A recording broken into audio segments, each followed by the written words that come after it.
Here's Jonathan studying for a test. And studying, and studying, and studying. And here he is getting his test results. All that studying and he still got an F.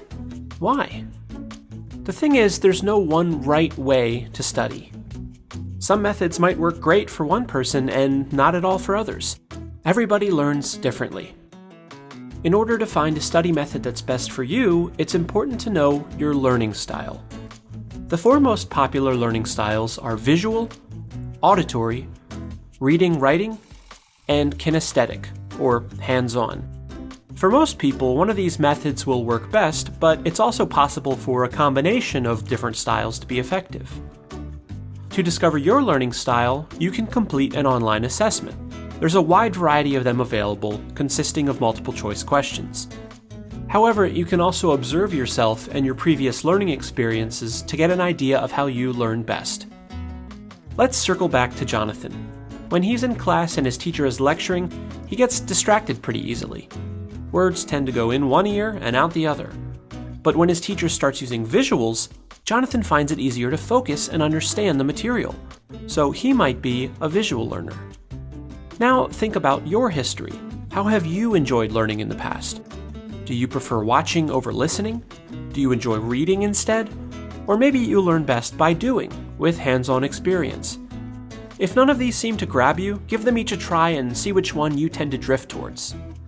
Each learning style has its own study methods that work best with it. Let's take a look at how Jonathan and a few of his classmates study.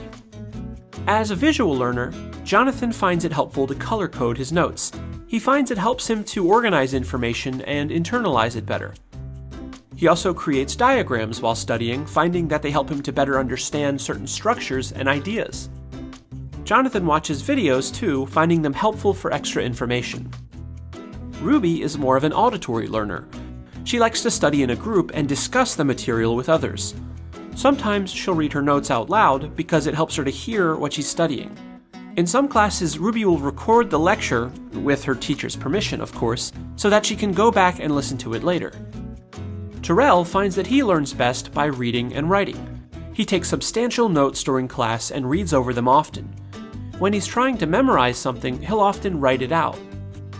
He also makes sure to read and reread any materials his teacher has assigned the class. Raya is a kinesthetic learner. She's got a lot of energy and likes doing things. Labs and hands-on activities help her to understand certain ideas and topics. Sometimes she'll review her material while she's walking around. She also likes to take breaks in order to release some of her energy, allowing her to focus when she returns to studying. All four of these students are studying the same material, but they're doing so in different ways. Now, this doesn't guarantee that they'll all get the same grades, but by determining their learning style and finding study methods that work for them, they just might find themselves getting better results. GCF Global, creating opportunities for a better life.